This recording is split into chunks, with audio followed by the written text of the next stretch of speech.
அவர் 1907ஆம் ஆண்டிலிருந்து காங்கிரஸ் மாநாடுகளுக்கு போகிறார். எப்போ அதில் சேர்ந்தார்னா அமிர்தசரஸ் மாநாட்டுக்கு போகிறார் 1919ஆம் ஆண்டு. அங்கு ஜாலியன்வாலா பூங்காவிலே நடந்த அந்த துப்பாக்கி சூட்டை போய் பார்க்கிறார், சுவர்களை பார்க்கிறார், எல்லாம் பார்க்கிறாரு. இனியும் நாம் அரசியலிருந்து விலகி நிற்கக்கூடாது என்று வந்து காங்கிரஸில் சேர்ந்தார். பாதிப்பு வருகிற போது கட்சியை விட்டு ஓடுபவர்கள் மத்தியில் அதுதான் தெரிஞ்சிருக்கிறோம். ஆனால் இத்தனை சிக்கல், துப்பாக்கி சூட்டுக்கு பின்னால் சேர்ந்தவர், பதவி இல்லை என்று போனவர் இல்லை, பதவி இருக்கிற போது விட்டு விட்டு போனவர். அப்போ காங்கிரஸ் என்பது தனியாக பிஜேபி ஜனசங்கம்லாம் இப்போ இல்லாத காலம். ரெண்டு வேலையும் காங்கிரஸே தான் செஞ்சுக்கிட்டு இருந்தது. பிஜேபி வேலையைத்தான் அதிகமாக செய்து கொண்டிருந்தது. எல்லாம்னா பாப்பானா இருந்தால் பார்ப்பன அப்படித்தான் நடந்து கொண்டார்கள். 1922 காங்கிரஸ் மாநாட்டில், திருப்பூர் மாநாட்டில் பெரியார் பேசுகிறார். மனுசாஸ்திரத்தையும் அவர் எல்லாருக்கும் கோயில் நுழைவு உரிமை வேண்டும் என்ற தீர்மானத்தை முன்வைக்கிறார். அது மறுக்கப்படுகிறது. மறுக்கப்பட்டது யாராலனா கோவில் நுழைவு போராட்ட வீரர்னு ஒருத்தர் சொல்லுவான், மதுரை வைத்தியநாத ஐயர். அவர் தான் கடுமையாக எதிர்க்கிறார்.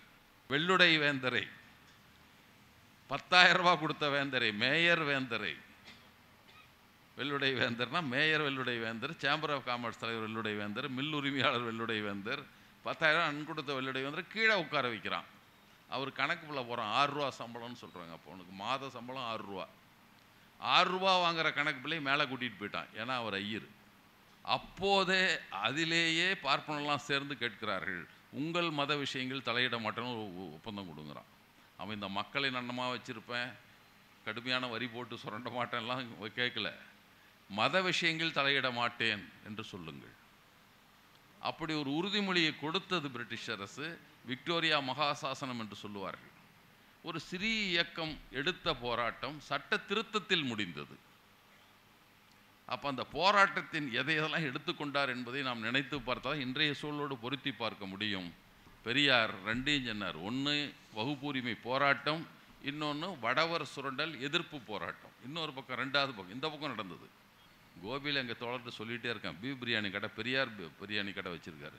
தோழர் ஐயங்கார் பிரியாணி கடைன்னு வைங்க, எல்லாம் வைக்கிறானே, என்ன அவர் கேட்கவே மாட்டேங்கிறார். இன்னும் ஒவ்வொரு நாளும் கொஞ்சம் மிச்சமாக வரதை கப்பூரத்தில் செலவு பண்ணிவிடுவான், கப்பூரம் ஊதுபத்தியில்.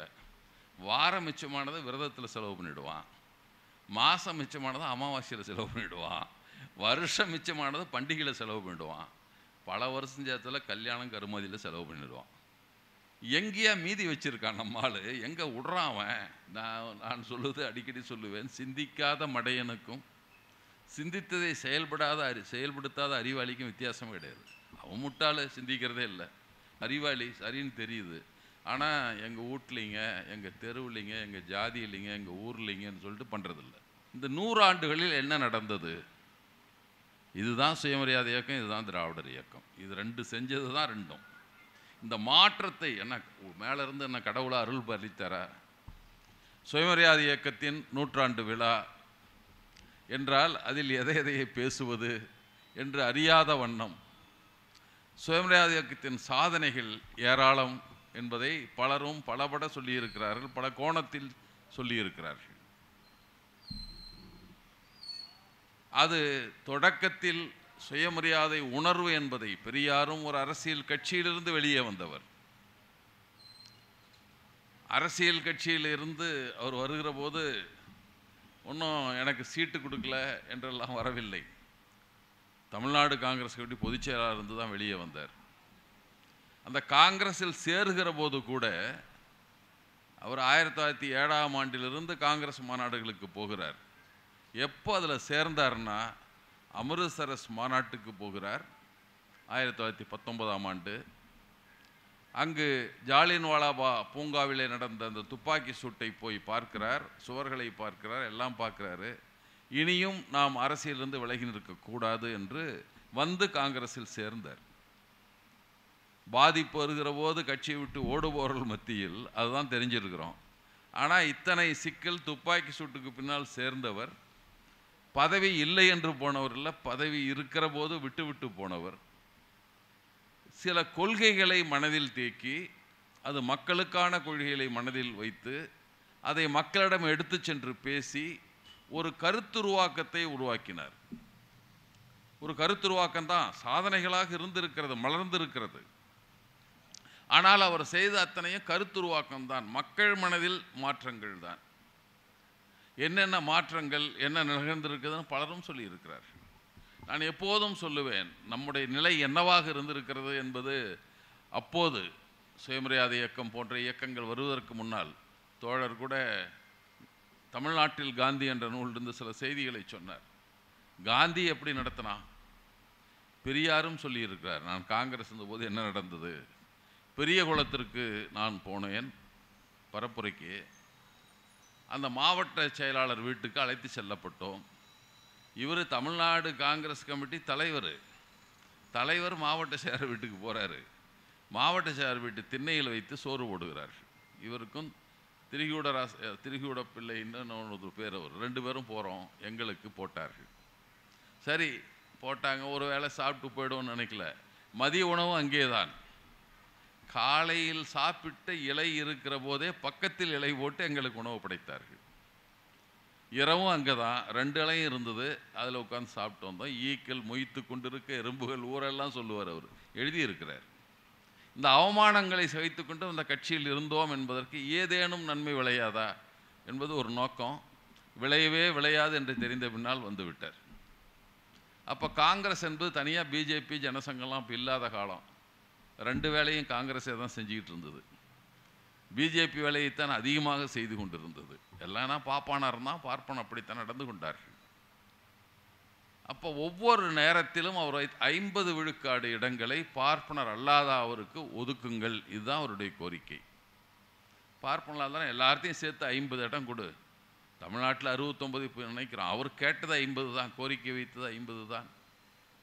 ஆனால் கிடைக்கவில்லை. இது ஒரு பக்கம். கல்வியில், வேலை வாய்ப்பில், அரசியல் பதவிகளில் அது விடுங்க. இன்னொன்று, நாங்கள் மனித குலத்தில் பிறந்தவர்கள் தான், நாங்களும் மனிதர்கள் தான். ஏன் நாங்கள் உங்களுக்கு சமமாக இருக்க முடியாது? இந்த கேள்வியே சுயமரியாதை என்பது, நீயும் மனிதன் தான் நானும் மனிதன் தான், உனக்குள்ள உரிமை எனக்கேன் இல்லாமல் போயிற்று.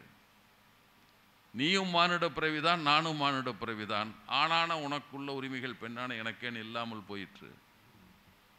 நீ முதலை போட்டாய், நான் உழைப்பை செலுத்தினேன், வந்த உற்பத்தியின் லாபத்தில் எனக்கு எங்கே பங்கு இல்லாமல் போய்விட்டு. இவ்வளவுதான் ஒத்தத்தில் முடிந்து விடுகிற சுயமரியாதை. இந்த கேள்விகள் எழுப்பினார். ஏற்றத்தாழ்வு, உயர்ந்த ஜாதி தாழ்ந்த ஜாதி என்ற பிறவி பேதம் ஒழிய வேண்டும், ஆண் பெண் என்ற பாலின பேதம் ஒழிய வேண்டும், முதலாளி தொழிலாளி என்கிற பொருளியல் பேதம் ஒழிய வேண்டும். இது 3 தான் என்னுடைய கொள்கை என்று 3 வரியில் சொன்னார். ஆனால் நடந்தது என்னவாக இருந்தது? பெரியார் இந்த இயக்கம் கண்டதுக்கு முன்னால் என்னவாக இருந்தது? அதில் ஒன்று காந்தி அவர் சொல்லிவிட்டார். எப்படியெல்லாம் நம்ம அவர்கள் அவமானப்படுத்தப்பட்டு இருக்கிறார்கள் இந்த மனு சாஸ்திரம் என்ற ஒன்றின் அடிப்படையில். அவர் காங்கிரஸ்கார் இருந்தபோது மனு சாஸ்திரத்தை பற்றி பேசியிருக்கார், ஒன்றும் வெளியே வந்து பேசலை. 1922 காங்கிரஸ் மாநாட்டில், திருப்பூர் மாநாட்டில் பெரியார் பேசுகிறார். மனு சாஸ்திரத்தையும் அவர் எல்லாருக்கும் கோயில் நுழைவு உரிமை வேண்டும் என்ற தீர்மானத்தை முன்வைக்கிறார். அது மறுக்கப்படுகிறது. மறுக்கப்பட்டது யாராலாம்? கோவில் நுழைவு போராட்ட வீரர்னு ஒருத்தர் சொல்லுவான், மதுரை வைத்தியநாத ஐயர். அவர் தான் கடுமையாக எதிர்க்கிறார். உங்களுக்கு தெரியுமா, மனுசாஸ்திரம் படித்திருக்கிறீர்களா, ராமாயணத்தில் என்ன நடந்தது தெரியுமா, எல்லாம் சொல்லி பேசுகிறார். பெரியார் அதை மறுக்கிறார். ஆனால் தீர்மானம் தோற்கடிக்கப்பட்டது வழக்கம் போல். ஆனால் அன்றைக்கு பொதுக்கூட்டத்தில் பேசுகிறார். எனக்கெல்லாம் சொன்னாங்க, எல்லோருக்கும் சம உரிமை, அதுவும் எங்களை படைத்ததாக சொல்லுகிற கடவுளின் கோயிலுக்குள் போவதற்கும் கூட உரிமை இல்லைன்னா அது மனுசாஸ்திரம் சொன்னாலன்னா ராமாயணம் சொல்லலாம்ல. அதை எரிக்க வேண்டுமே தவிர அதை வைத்து கொண்டு எங்கள் உரிமையை மறுக்கக்கூடாது. நான் மனுசாஸ்திரி ராமாயணத்தை எரிக்கப் போகிறேன். 1922 பெரியார் பேசினார். காங்கிரஸ்காரராக பேசினார். அதே மனுசாஸ்திரத்தை பின்னால் எரித்தார் 27. இப்போ இதெல்லாம் ஏன் வந்ததென்றால், நம்மவர்களாக கருதுகிற மிகப்பெரிய ஆட்களாக கருதப்பட்டெல்லாம் இழிவாக நடத்தப்பட்டார்கள். உங்களுக்கு தெரியும், வெள்ளுடை வேந்தர் சர்பிடி தியாகராயர், அவர் அவருடைய நிலை என்ன என்றால், அவர் மிகப்பெரிய பணக்காரர், பெரிய மில் அதிபர், South Indian Chamber of Commerce என்கிற தென்னிந்திய வணிகர் சங்கத்தை உருவாக்கியவர், அதன் தலைவராக இறுதி வரை இருந்தவர், வாழ்நாள் பூரா இருந்தவர். சென்னையில் மேயர். இத்தனையெல்லாம் இருக்கிறப்போ ஒரு கோயிலுக்கு போகிறார். எந்த கோயிலுக்கு என்றால் கும்பாபிஷேக 10,000 நன்கொடை கொடுத்துட்டு போகிறாரு. இப்போ இல்லை, 1916. அப்போ என்ன அதனுடைய விலை என்ன மதிப்பு என்னவாக இருக்குன்னு இன்றைக்கி நீங்கள் கணக்கு போட்டுங்க. நம்ம பாட்டி கேட்டால் சொல்லுவா, பவுன் 7 ரூபாய்க்கு விற்றுது, 10 ரூபாய்க்கு விற்றுதுன்னு. 10,000 ரூபாய் அப்போது கொடுத்துருக்கிறார். அவர் பேரும் வெள்ளுடை வேந்தர். அவர் சுயமரியாதை என்னன்னா, ராஜா வர்றாரு, இளவரசர் வேல்ஸ் இளவரசர் வருகிறார், வரவேற்க வாருங்கள், நீங்கள் தான் மேயர் என்று கூப்பிட்ட போது அவர் சொன்னார், சரி வர்றேன், இல்லை இதற்கு சில சம்பிரதாயங்கள் இருக்கிறது, நீங்கள் வருகிற போது கருப்புடை அணிந்து கொள்ள வேண்டும், அது கவுன் மாதிரி போட்டு அப்படி தான் போகணுன்னாரு. அதெல்லாம் வேலை இல்லைப்பா, நான் வெள்ளை தான், வெள்ளை தெரியும், ஷர்வானி மாதிரி போட்டு இது போட்டிருப்பார், அவர் உடையோடு பார்த்துருக்கலாம், அதுதான் நான் போடுறது, வேறெல்லாம் எனக்கு வேண்டாம். அப்படின்னா டெப்டி மேயரை கூட்டிகிட்டு போங்க, அவரை வச்சு திறந்துக்குங்க, துணை மேயர் இருக்கா அழைத்து சொல்லி அவரை வைத்து வரவேற்பு கொடுத்து கொள்ளுங்கள். ஐயோ அவமானமாக போயிடுங்க, ராஜா வர்றவர், நீங்கள் தான் வரணும் அப்படின்னு, நான் இப்படி தான் வருவேன், போய் கேட்டு சொல்லு கவர்னரை, கேட்டு வாங்கன்னு சொன்னவர், வெள்ளுடையோடு போய் வரவேற்றவர் அவர். அப்படிப்பட்டவர் அவர் போகிறாரு கோயில் கும்பாபிஷேகத்துக்கு, 10,000 கூட கொடுத்த கோயிலுக்கு போகிறாரு. அவரை கீழே உட்கார வைக்கிறார்கள். கீழேன்னா சேரில் இல்லை, மேடைக்கு கீழே சேரில் இல்லை, கீழே வெள்ளுடை வேந்தரை, 10,000 ரூபா கொடுத்த வேந்தரை, மேயர் வேந்தரை, வெள்ளுடை வேந்தர்னா மேயர் வெள்ளுடை வேந்தர், சேம்பர் ஆஃப் காமர்ஸ் தலைவர் வெள்ளுடை வேந்தர், மில் உரிமையாளர் வெள்ளுடை வேந்தர், 10,000 கொடுத்த வெள்ளுடை வேந்தர் கீழே உட்கார வைக்கிறான். அவர் கணக்குள்ள போகிறான், 6 ரூபா சம்பளம்னு சொல்கிறாங்க. அப்போ அவனுக்கு மாத சம்பளம் 6 ரூபா. 6 ரூபா வாங்குற கணக்கு பிள்ளை மேலே கூட்டிகிட்டு போயிட்டான், ஏன்னா அவர் ஐயர். அது வரைக்கும் கோபித்து கொண்டிருந்த தியாகராயர் நேராக நாயர் விட்டுக்கிடுப்பா வண்டி என்றார். 2 பேர்த்துக்கு ஏற்கனவே பிரச்சனை.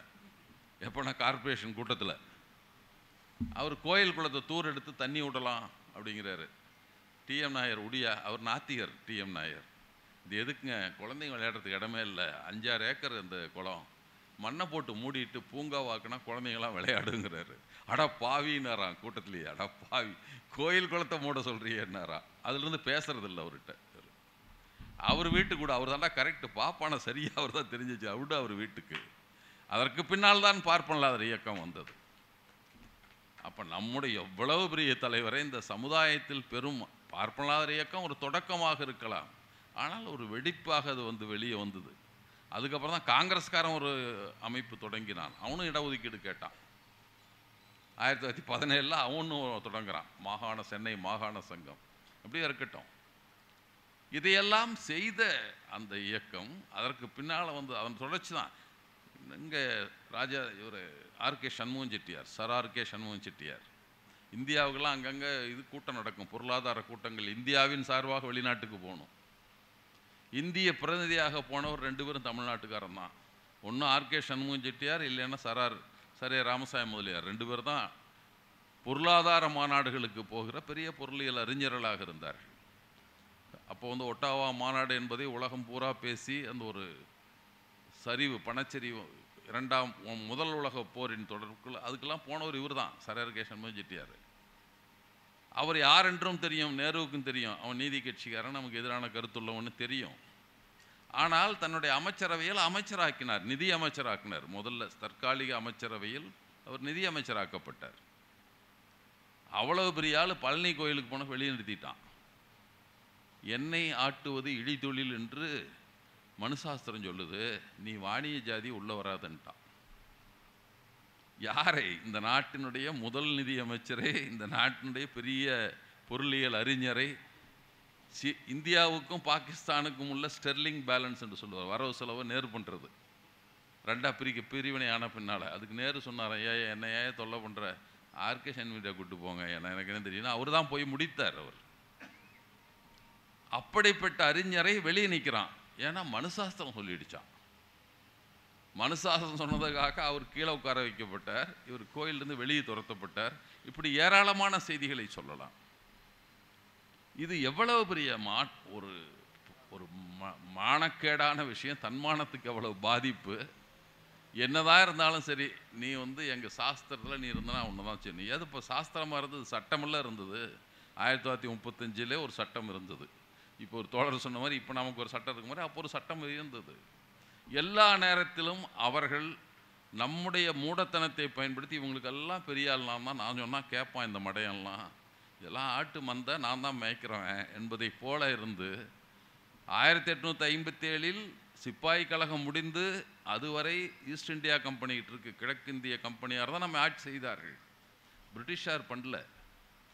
1857 அப்புறம் சொல்கிறாங்க, அப்பா நீங்களாம் நடத்த முடியாத ஆட்சியை, நேரடியாக அரசியே ஆட்சியை ஏற்றுக்கொள்வார் என்று அரசி வந்து பிரிட்டிஷ் அரசு நேரடியாக நிர்வாகத்தை எடுத்துக்கொள்ளுது. அப்புறம் தான் பிரிட்டிஷ் ஆட்சி வருகிறது. அதுக்கு முந்தையெல்லாம் கிழக்கிந்திய கம்பெனியாருடைய ஆட்சி தான். வியாபாரம் பண்ண வந்து நம்மளை ஆண்டுகிட்டு இருந்தான், அவ்வளோதான். அப்போதே அதிலேயே பார்ப்பனெல்லாம் சேர்ந்து கேட்கிறார்கள், உங்கள் மத விஷயங்கள் தலையிட மாட்டேன்னு ஒரு ஒப்பந்தம் கொடுங்குறான். அவன் இந்த மக்களை நன்னமாக வச்சுருப்பேன், கடுமையான வரி போட்டு சுரண்ட மாட்டேன்லாம் கேட்கல, மத விஷயங்கள் தலையிட மாட்டேன் என்று சொல்லுங்கள். அப்படி ஒரு உறுதிமொழியை கொடுத்தது பிரிட்டிஷ் அரசு. விக்டோரியா மகாசாசனம் என்று சொல்லுவார்கள். ப்ரொக்ளமேஷன் ஆஃப் விக்டோரியா, குயின் விக்டோரியாவில் எழுதுகிறாங்க, அதை மத விஷயங்கள் தலையிட மாட்டோம்னு கொடுக்குறான். அப்போ அவனுக்கு எது முக்கியம்? மக்கள் அல்ல, என்னுடைய மேலாண்மை காப்பாற்றப்பட வேண்டும், அவ்வளோதான். நான் பெரிய ஆளுங்கிறத காப்பாற்றப்பட வேண்டும். இதைத்தான் தொடர்ந்து செய்தார்கள். பல்வேறு வகையில் சொன்னார்கள். கல்வியில் பார்த்தாங்க, வேலை வாய்ப்பில் ஆகட்டும் அல்லது சமுதாய நிலையில் ஆகட்டும், எதிலே ஆகட்டும், எல்லாவற்றையும் நாங்கள் தான் மேலானவர்கள். அவர் எல்லாம் முதல்லே சொல்லிட்டார், என்ன அவங்களுக்கு எல்லாம் எப்படி ஆண்டார்கள், நம்ம எல்லாவற்றும் பேசியிருக்கிறார்கள். ஆனால் அவர்கள் இந்த நாட்டை 2 பேர் தான் இன்றைக்கு வரை இந்தியாவை ஆளுகிறார்கள். பெரியார் சரியாக பார்ப்பன பனியா ஆட்சி என்றார். இப்போது வேறு மாதிரியாக நம்முடைய பொதுவுடைமை இயக்க தோழர்கள் சொல்லுவார்கள், காவி கார்ப்பரேட் ஆட்சிம்பாங்க. அதுதான் ஒன்றே தான், 2 ஒன்று தான். பாப்பான் பனியால் ஒன்று தான், இதுவும் ஒன்று தான். 2 சொன்னார். அவங்க தான் ஆள்றானுங்க. எனவே தான் ஒவ்வொரு போராட்டத்தின் போதும், பெரியார் இடஒதுக்கீடு போராட்டம் கேள்விப்பட்டிருப்பீர்கள். நமக்கு வந்து நம்ம தமிழ்நாட்டில் பொறுத்தவரை, சென்னை மாகாணத்தை பொறுத்தவரை நமக்கான வகுப்பாரி உரிமை இருந்தது. 100 வேலையும் பிரித்து கொடுத்தாங்க. அப்போது இந்தியா விடுதலை பெறுவதற்கு முன்னால் அரசியல் சட்டம் எழுதப்பட்ட போது 12 விழுக்காடு தான் பட்டியலினத்துக்கு ஒதுக்கப்பட்டது. 8.3 என்பது 1943 தான் அம்பேத்கர் போய் வைஸ்ராய் கவுன்சில் உறுப்பினராக போது கொடுக்கப்பட்டது. ஆனால் தமிழ்நாட்டில் 14 விழுக்காடு அப்பயே கொடுக்கப்பட்டிருந்தது. 14 விழுக்காடு பட்டியலினத்துக்கான ஒதுக்கீடு கொடுக்கப்பட்டிருந்தது. இங்கு இருக்கிற மத்திய அரசு வேலைகளில் நமக்கு இடஒதுக்கீடு இருந்தது. சென்னை மாகாணத்தில் மட்டும், இந்தியா முழுக்கம் அல்ல, சென்னை மாகாணத்தில் மட்டும். இவ்வளவு செல்வாக்கு செலுத்திய கட்சிகளாக நமக்காக போராடியவர்கள். இதை சொல்ல வர்றதுக்கு காரணம், அவர்கள்தான் அரசியல் சட்டத்தின்படி இடஒதுக்கீடு சட்டத்தில் இல்லைப்பா, கல்வி நிலையத்தில் இடஒதுக்கீடு கிடையாது என்று ஒன்று சொன்னான். மினிமம் நம்பர் ஆஃப், அதாவது ஒதுக்கீடு என்றால் பாதிக்கும் கீழே தான் இருக்கணும், குறைவான எண்ணிக்கையில் கொடுக்க முடியாது, தவிர பாதிக்கு மேலாம் கொடுக்க முடியாது என்பதை போல ஒரு சொல்லை பயன்படுத்தினாங்க. அம்பேத்கர் சொல்லிட்டாராம். அம்பேத்கர் சொன்னது எத்தனை கேட்டான்னு தெரியல, இதை மட்டும் சொன்னார்கள். நடந்தது, நம்முடைய இடஒதுக்கீட்டு உரிமை பறிபோனது, நமக்கு இல்லாமல் போச்சு. அந்த கதையை விளக்கமாக சொல்வதற்கான நேரம் இதுவில்லை என்றாலும், அப்போது எடுத்த போராட்டம், அப்போது தமிழ்நாட்டின் அரசியல் உணர்வு எப்படி இருந்தது என்பதற்காக சொல்லுகிறேன்.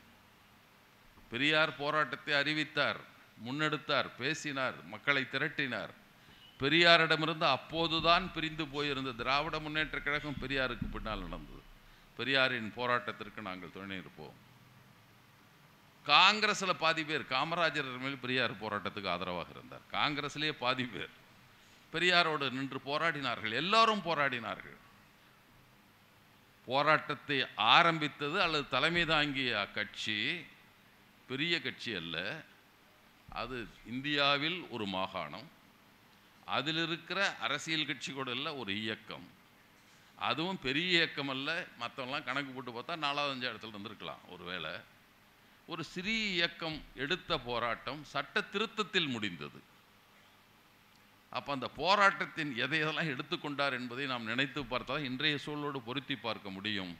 பெரியார் 2 சொன்னார். ஒன்று வகுப்புரிமை போராட்டம், இன்னொன்று வடவர் சுரண்டல் எதிர்ப்பு போராட்டம். இன்னொரு பக்கம் 2வது பக்கம் இந்த பக்கம் நடந்தது. எங்கள் ஊரில் என்னடா ஹோட்டலை வச்சுருக்க, வடக்குத்தியான் வைத்திருந்த ஆரிய பவன், ஆரிய பவன்லாம் நம்மால் வச்சுக்கிறான். ஆரிய பவனா ஆரி போன பவனில் ஆரியர்கள் நடத்துகிற பவன் இது. இப்போ நம்மளால் எல்லாம் பேர் வச்சு ஐயங்கார் பேக்கரி விற்கிறான்ல, எந்த ஜாதிக்காரன் வச்சோம் ஐயங்கார் பேக்கரின்னு வச்சுக்குவான். கோபியில் எங்கள் தோழர்கிட்ட சொல்லிகிட்டே இருக்கேன், பீஃப் பிரியாணி கடை, பெரியார் பிரியாணி கடை வச்சுருக்காரு, தோழர் ஐயங்கார் பிரியாணி கடைன்னு வைங்க, எல்லாம் வைக்கிறானே என்ன அவர் கேட்கவே மாட்டேங்கிறார் இன்னும். இப்படியெல்லாம் வைத்துக்கொள்வதை போல் ஆரிய பவனுக்கு முன்னால் மறியல் போராட்டம். கிஷன் சிங் அவன் பெரிய ஒரு ஜவுளி, செல்லாராம் பெரிய ஜவுளி கிடைக்குமா, வடவர் நின்றுட்டு வேற ஒன்றும் போராட்டினா வேற ஒன்றும் இல்லை, அப்புறம் நம்மளுக்கு கடாங்க வச்சுருக்கான், அங்கே போய் வாங்கு, எதுக்கு இவங்ககிட்ட வாங்குற, இவ்வளோதான் போராட்டம். சாப்பிட்றதா பக்கத்தில் நம்மால் ஹோட்டல் வச்சுருக்காரு, இங்கேயும் சாப்பிட்றீங்க, இவ்வளோதான் போராட்டம். தொடர்ந்து நடந்தது. முதல்ல ஆரம்பித்தது சென்னையில், தமிழ்நாடு முழுக்க நடக்க ஆரம்பித்தது. அதுதான் அநேகமாக நேருவையே கலக்கி இருக்குன்னு நினைக்கிறேன். இந்த போராட்டத்தை விட வருகிறவனுக்கெல்லாம் கருப்பூடினா காட்டிட்டு போடான்னு கூட போயிருக்கலாம். ஆனால் வடவர் எதிர்ப்பு போராட்டம், சட்ட எரிப்பு போராட்டத்தின் போதும் அதே தான் செய்தார் பெரியார்.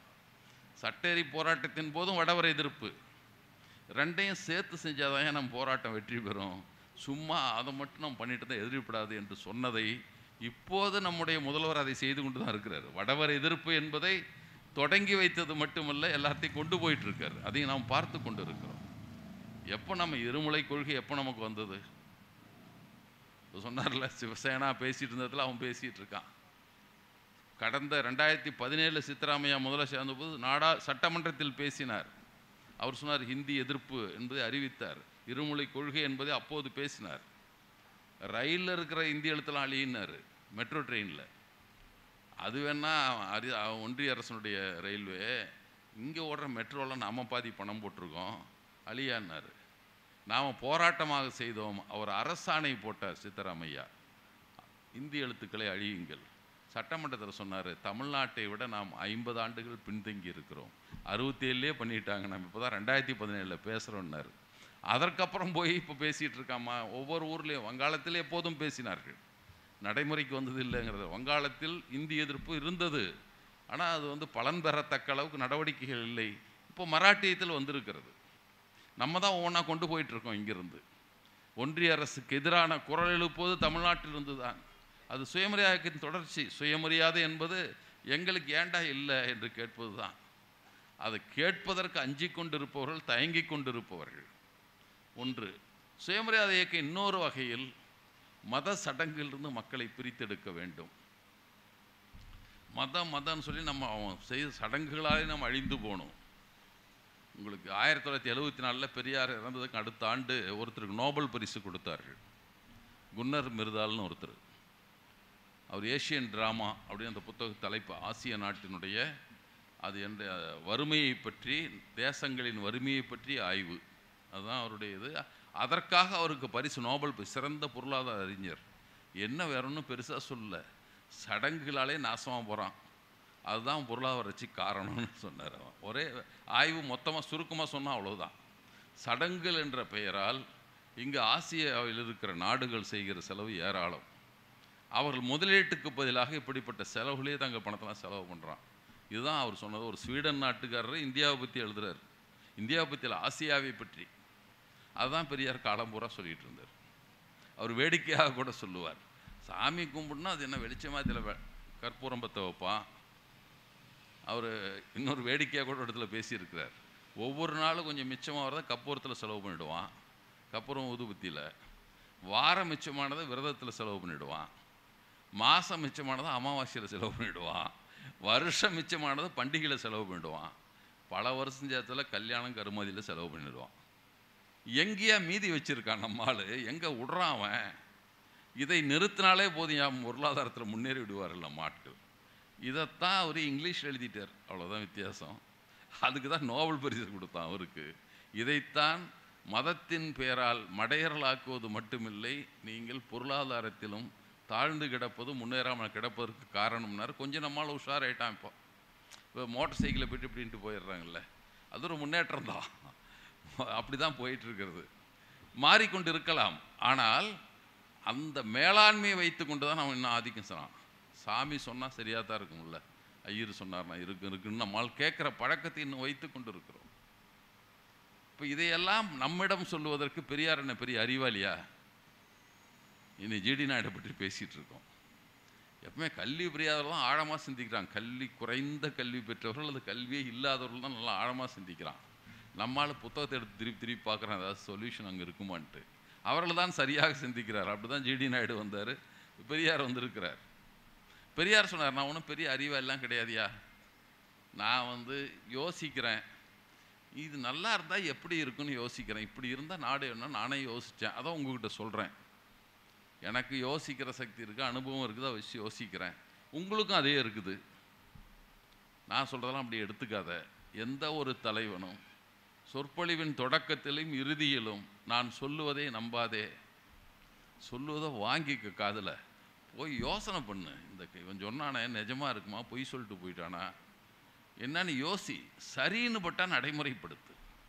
சரின்னு பட்டால் சரின்னு சொல்கிறதோட போயிடாத. அதுதான் அவர் முக்கியமாக சொன்னது. நான் சொல்லுவது அடிக்கடி சொல்லுவேன், சிந்திக்காத மடையனுக்கும் சிந்தித்ததை செயல்படுத்தாத அறிவாளிக்கும் வித்தியாசமே கிடையாது. அவன் முட்டாள, சிந்திக்கிறதே இல்லை. அறிவாளி சரின்னு தெரியுது, ஆனால் எங்கள் வீட்லிங்க, எங்கள் தெருவுலிங்க, எங்கள் ஜாதி இல்லைங்க, எங்கள் ஊர்லிங்கன்னு சொல்லிட்டு பண்ணுறதில்ல. நமக்கு சரின்னு தான் செஞ்சுட்டுப்பான், அவன் என்னமோ பண்ணிட்டு வரான், நமக்கு என்ன போகுது. இதை சொன்னது தான் அவருடைய பெரிய பெரிய தத்துவம். அவர் சொன்னது இந்த ஒரு தத்துவம் தான். யோசிச்சு பாரு, சரின்னு பண்ணால் செய், அதை சரின்னு சொல்கிறதோ நின்றுக்காத. இவ்வளவுதான் நம்ம சொன்ன தத்துவங்கள். எனவே சுயமரியாதை தத்துவம் என்பது அதுதான். அது விரிந்து போய்கொண்டே இருந்தது. சுயமரியாதை என்பது சும்மா பேசினா போதாது. நமக்கு ஒரு வலுவான இடத்தில் அமர்ந்தாக வேண்டும்னா கல்வி வேண்டும், இது வேணும், எல்லாம் பேசணும். கல்வியை பற்றி மீண்டும் மீண்டும் பேசினார்கள். கல்வி இப்போதும் நம்ம கல்வியில் முன்னேறி இருக்கிறோம், உண்மைதான். கல்வியில் முன்னேறினதுக்கு நான் பல இடங்களில் சொல்லுவேன். 2016 அப்போ தான் கடைசியாக இன்டர்வியூ இல்லாமல், மன்னிக்கணும், நீட் இல்லாமல் நுழைவு மருத்துவக் கல்லூரி சேர்ந்தது அப்போ தான், 2016. ஆனால் 1916 நமக்கு ஒரு பார்ப்பனலாதார பேரறிக்கை, நான் பிராமின் மேனிஃபெஸ்டோன்னு சர்பிடி தியாகராயர் வைத்தார், ஒன்றை வைத்தார். அதில் பல செய்திகள் சொல்கிறத ஒரு செய்தி சொன்னார். நாம் இன்னும் இப்படியே இருக்கிறோமே, நம்ம இந்த நாட்டுக்கு அவர் கணக்குப்படி 4,15,00,000 பேர் இருக்கும், 15 லட்சம். அவர் கணக்குப்படி 4.15 என்னமோ போனார், அவ்வளவு பேர் இருக்கும். 4 கோடியே, அவர் சொன்னது 41.5 மில்லியன், 4 கோடியே 15 லட்சம். இந்த 4 கோடி பேர் நம்ம தான்.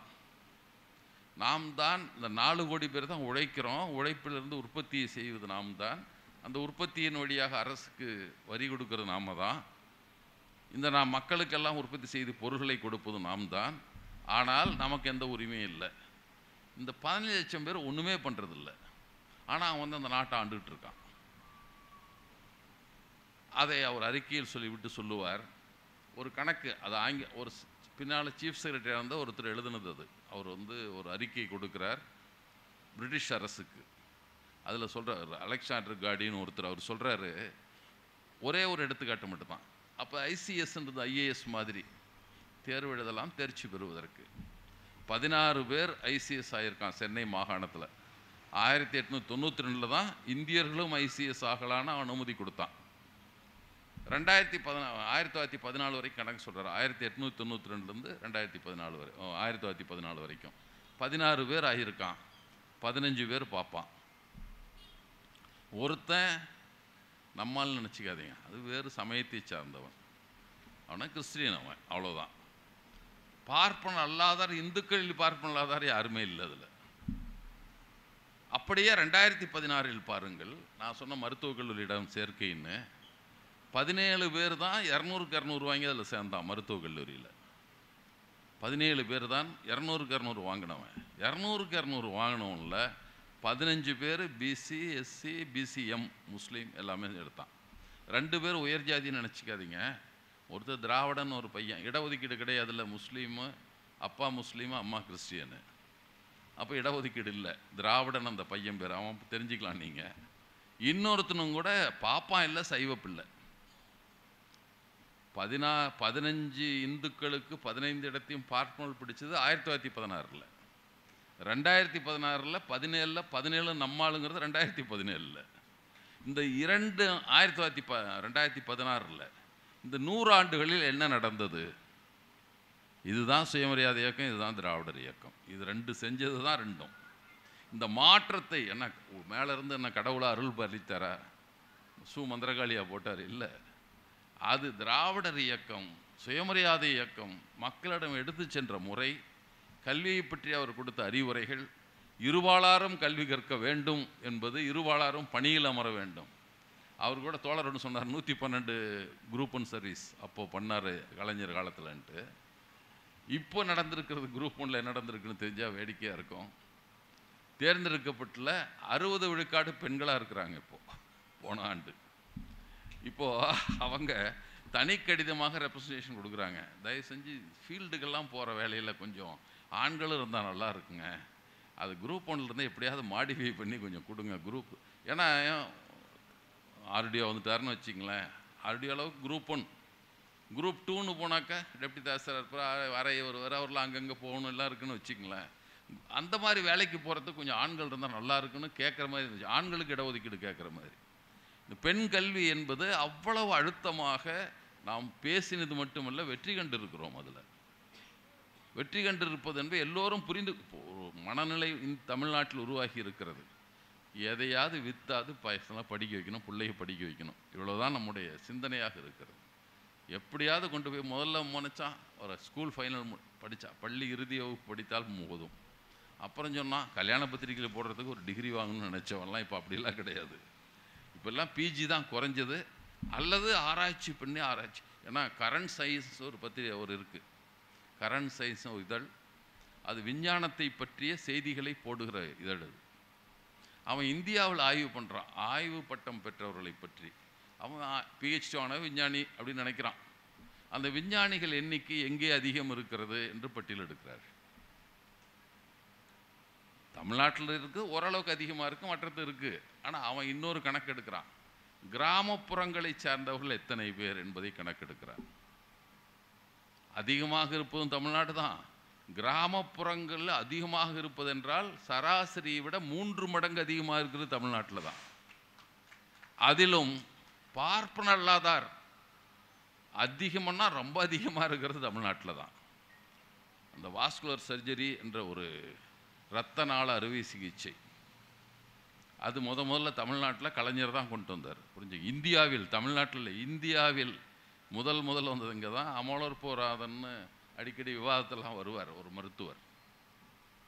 அவர் அதில் முதல் செட். அவர் ஒரு முறை அவர் முதல்ல கலைஞருடைய நினைவு நாளில் அதை பேசினார்.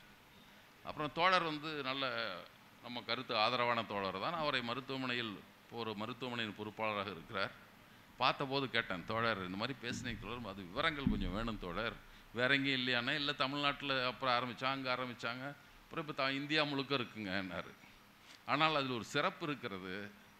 வெளிநாடுகளில் போய் இந்த வாஸ்குலர் சர்ஜரி சர்ஜனாக இருக்கவங்க இருப்பவர்களில் 70 விழுக்காட்டினர் தமிழ்நாட்டுக்காரர்கள். அதில் ஒருவரை தவிர எல்லோரும் பார்ப்பன அல்லாதவர்கள்.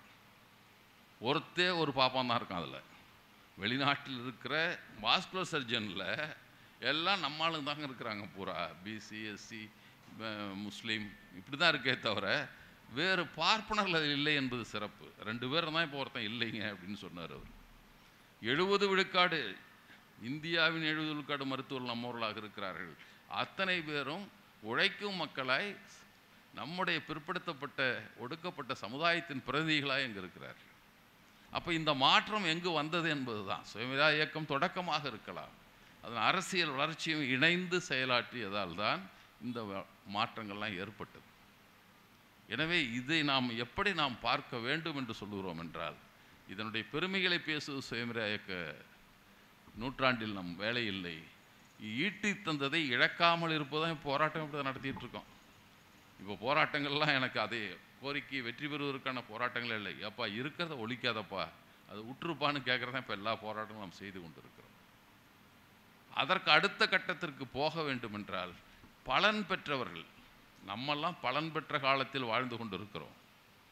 போராடிய காலத்தில் இருந்தவர்களுக்குள்ள துணிச்சலும் உறுதியும் ஆர்வமும் நமக்கு இல்லை. இப்போ அறுவடை மகசூல் வீட்டுக்கு போவதில் மட்டும்தான் அக்கறையாக இருக்கிறோம். அதை அறுவடை செய்து கொண்டிருக்கிற காலம். ஆனால் அறுவடை செய்து கொண்டிருக்கிற நீங்கள் அறுவடை செய்து கொண்டே இருந்தால் அடுத்து வீட்டுக்கே போய் எல்லாம் விற்பனை செஞ்சு காசாக்கலாம்னு நினச்சிங்கன்னா விதை நெல் இல்லாமல் போய்விடும், மீண்டும் பழைய நிலைக்கு போய்டும். அப்போ என்ன செய்ய வேண்டும் என்பதுதான் இப்போ நினைக்கிற கோரிக்கை. நம்முடைய தொடக்க கால தலைவர்கள், வழிவந்தவர்கள், நம்மை முன்னோடியாக இருந்து பணியாற்றியவர்கள், இவங்க என்ன உற்சாகத்தோடு இருந்தார்களோ, என்ன உறுதியோடு இருந்தார்களோ, அதில் நாம் கொஞ்சமாவது முன்னெடுத்து செல்ல வேண்டியவர்களாக இப்போது இருக்கிறோம். அதற்கான முன்னெடுப்புகள் வருகிற போதெல்லாம் நம்முடைய ஆதரவை காட்ட வேண்டிய தேவை இப்போது இருக்கிறது. நாம் அவர்களுக்கு அந்த ஆதரவை தர வேண்டிய இப்படிப்பட்ட முன்னெடுப்புகள், போராட்டங்களாக இருக்கட்டும், குரல் எழுப்புவதாக இருக்கட்டும், அதில் நாம் நின்றாக வேண்டும். முடியாதவர்கள் போராட்ட களத்தில் நின்றாக வேண்டும். அதற்கு எல்லோரும் நாம் பணிவுக்கு தயாராக இருக்க வேண்டும். முடியலன்னு வச்சுங்களேன், முடியலைங்க. நீட்டுக்கு போராடுறவங்களாம் வயசானவங்க தான் போராடிட்டு இருக்கான். மாணவர்கள்லாம் இப்போ வருவதற்கு குறைந்து கொண்டு இருக்கிறார்கள். இப்போ தான் மீண்டும் ஒரு எழுச்சி. மாணவர்களே இயக்கமாக இருந்த இயக்கங்கள், இப்போ மாணவர்கள் இயக்கங்கள் இப்போ தான் புதுப்பிக்கப்பட்டிருக்கின்றன. அண்மை காலத்தில் தான் தோழர் வீரமணி அவர்கள்லாம் இப்போ வந்திருக்கிறாங்க. இவங்கெல்லாம் பொறுப்பாளராக அதுக்கு ஒரு பெரிய முயற்சி எடுத்து அதை செய்து கொண்டு இருக்கிறது. ஒவ்வொருத்தரும் மாணவர் கழகம் உருவாக வேண்டும் என்று நினைக்கிறார்கள். அப்போ போராடுகிற போது போராட்ட களத்தில் நில்லுங்கள், அல்லது போராட்டத்துக்கு துணை செய்யுங்கள், அல்லது போராட்ட நியாயங்களை அடுத்தவரிடம் பேசுங்கள். இதுதான் சுயமரியாதை இயக்க நூற்றாண்டு விழாவில் உங்களிடம் நான் வைக்கிற வேண்டுகோள் என்று சொல்லி விடைபெறுகிறேன். நன்றி, வணக்கம்.